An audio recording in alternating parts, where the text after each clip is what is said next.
The German company Mercedes-Benz is worth about $80 billion and is one of the most oldest and expensive car brands in the world. But because it is one of the most sought after and expensive cars in the world today, it is easy to forget how it got its start.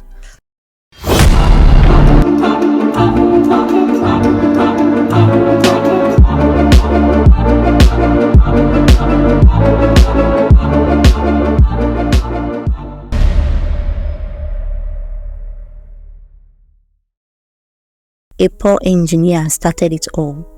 He had many doubts and failed attempts to make the first horseless carriage. Even though it was hard, he proved everyone wrong and grew his small venture into the first and largest production car business in the world in the late 1800s. Take it easy today because we are going to talk about the crazy story of Mercedes-Benz and the man who made cars real. Karl Benz Friedrich was born in the German town of Muhlenberg in November 1844. He was born into a poor family and his father worked as a train driver to barely make enough money to support his family. When Karl was 2 years old, his father died, leaving him and his mother with no money. It goes without saying that Ben's youth wasn't easy. His mother did everything she could to make her son have a good education, even though they were poor. Thanks to her, Karl was able to go to school. He was very smart from a very young age, especially in chemistry and mechanics. Karl chose at age 15 to follow his father's footsteps and passed the exam to become a mechanical engineer at the University of Karlsruhe. It was there that he met Ferdinand Mertenbach. People in Germany credited Ferdinand Mertenbach with turning mechanical engineering from a job that was done in a workshop into a technical science. He also strongly believed that steam engines, which were mostly used for trains and boats at that time, would soon be the thing of the past. Benz became very interested in horseless cars while he was learning from him, and since he was already a bicycle rider, he started messing around with his bike to see if there were any ways he could make it move. A lot of engineers and designers had already tried to make the first car by that time, and some were able to make self-propelled vehicles. Karl saw that most of these early vehicles were built on steam engine technology. With the help of Professor Mertenbach, he quickly came up with the idea that we needed a new whole idea.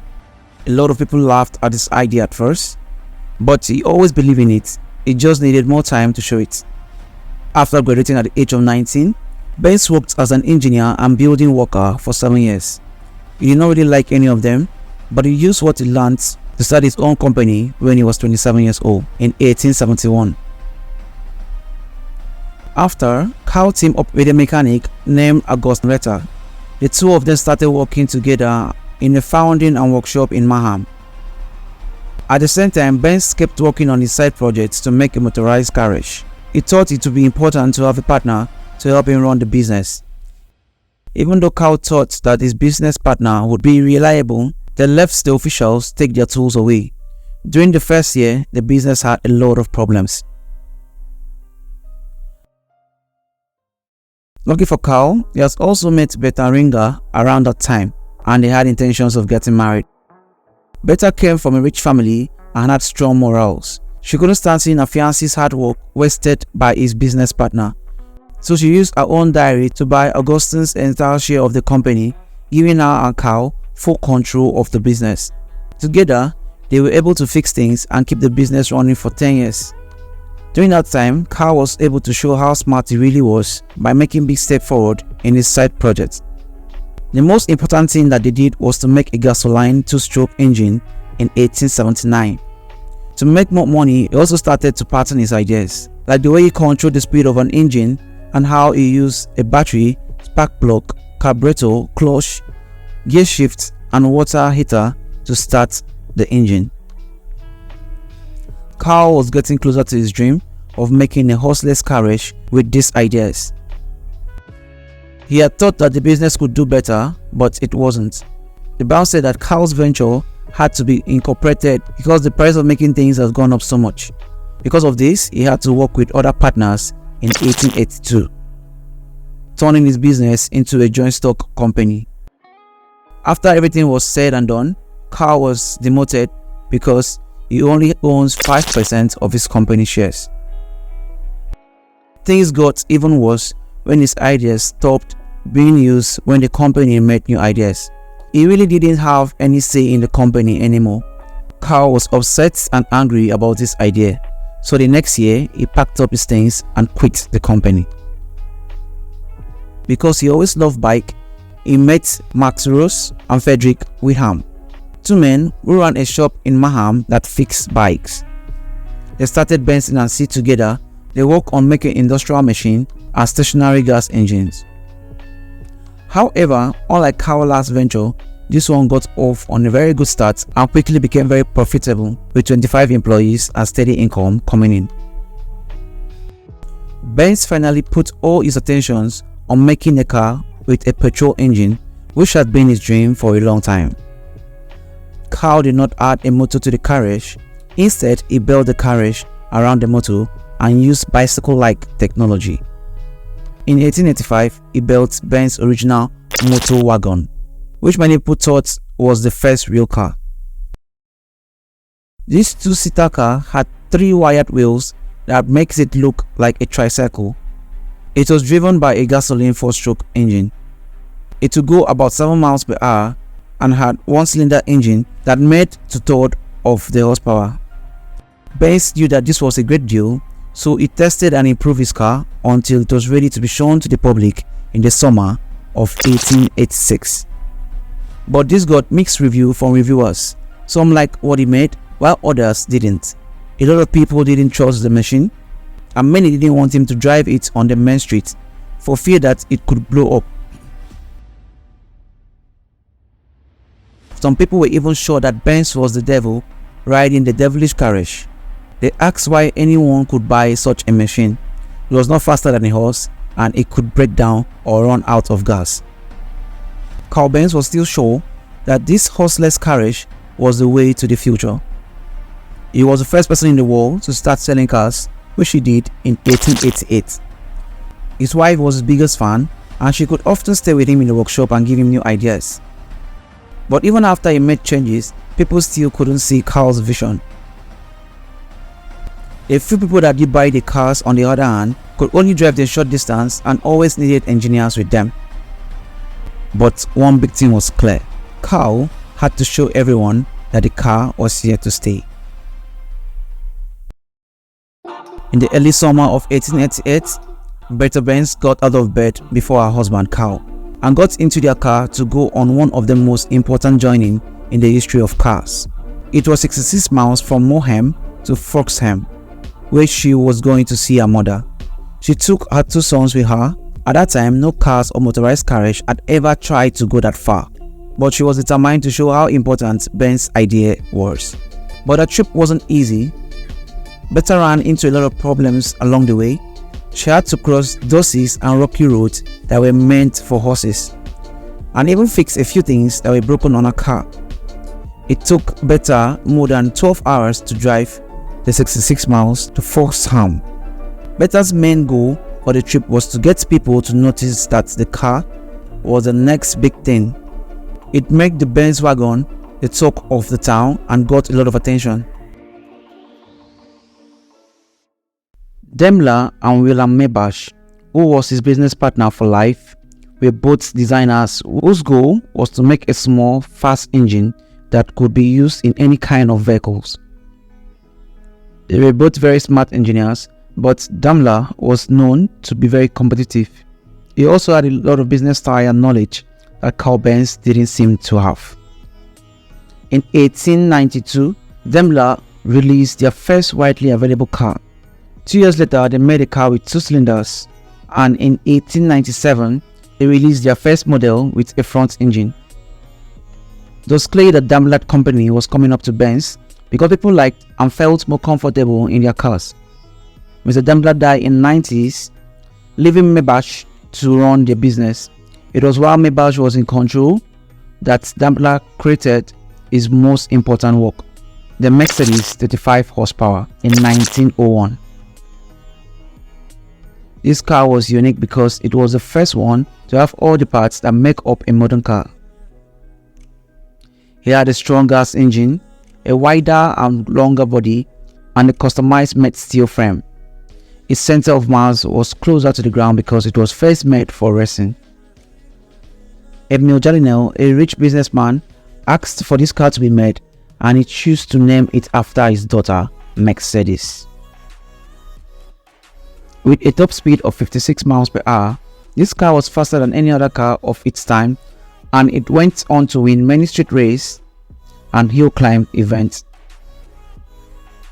This got a lot of attention from Daimler company, so they changed the name of all their cars to Mercedes and started making new models with the same name for racing and everyday use. Carl Benz partners, on the other hand, didn't like the new trend and wanted to act quickly to beat their competitors. They hired French designers to help them make new idea and faster model, but Carl didn't agree with this. Carl was mad and upset about their choice.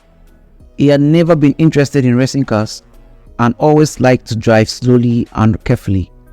The sound and danger of someone driving fast on public road scares him to death. A car that he and his team built also did not do well, which hurt Benz's business. Carl quit his job but stayed on the board of directors of the company because he was upset and angry. After much thought, he finally decided to let his cars race. It was the wins from the race that saved his company by 1908. Benz made a racer with 120 horsepower that could cover a long distance with an average speed of 50 miles per hour. This was an amazing feature considering how bad the track were back then. In 1909, Benz built another car with 200 horsepower, which brought more glory to the company. This race car could hit a speed of over 140 miles per hour in 1911 and was faster than any plane, train or car at that time. At the same time, Daimler cars were also demanded and their sales was great as well. This success didn't last long though, because the First World War struck up everyone's life and the world economy. After Germany lost the First World War, the world's economy went down and both Daimler and Benz had to work very hard to improve their chance of staying in business. To save money, the two companies put aside their pride and signed a deal in 1924 that says that they could work together on production and marketing while keeping their own names. But this deal only lasted 2 years because German economy got worse. In 1926, the two companies had to fully merge, making a new company called Daimler-Benz. When the company was owned by Daimler-Benz, they changed their name to Mercedes-Benz and made some great cars in the late 1920s, like the Mercedes-Benz Type 630 and models SS and SSK. Carl, on the other hand, stays on Daimler-Benz board of directors and saw how well his car did. He was amazed at how far the auto business had come in his lifetime. Carl Benz died in April 1926 and he was 84 years old. The company continued to grow and become one of the best racing car makers in the world after his death.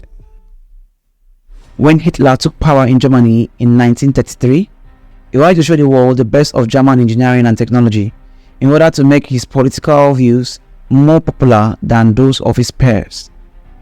He thought that the only way to impress everyone was to show off German cars in international racing events. Almost right away, he gave Daimler-Benz a big support so that they could compete in the Grand Prix race.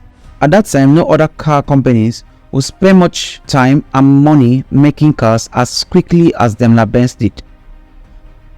Mercedes-Benz cars could go as fast as 200 miles per hour and won most races. This win put Germany at the top of the world in motorsports, especially with the Mercedes cars, which even became Hitler's favorites.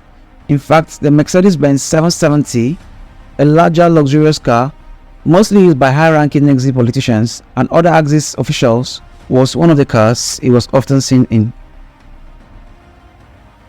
When the World War II broke out in 1939, however, the BENZ company was quickly put in real danger because there wasn't much demand for civilian passenger cars. They began making tanks, submarines, military vehicles and airplane engines for Nazi's military. And because of this, they stopped making public cars because all their resources went into the war.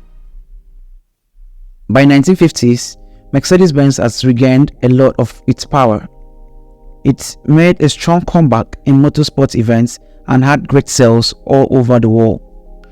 Mercedes-Benz came out victorious and is one of the most valuable cars in the world today. But none of this would have been possible without Carl Benz. He had the drive and courage to make his dream come true, even though he came from a poor family and faced problems and criticisms. Thanks for watching, guys. Hope you enjoyed this video. Please don't forget to like and subscribe. Until then, see you in the next one.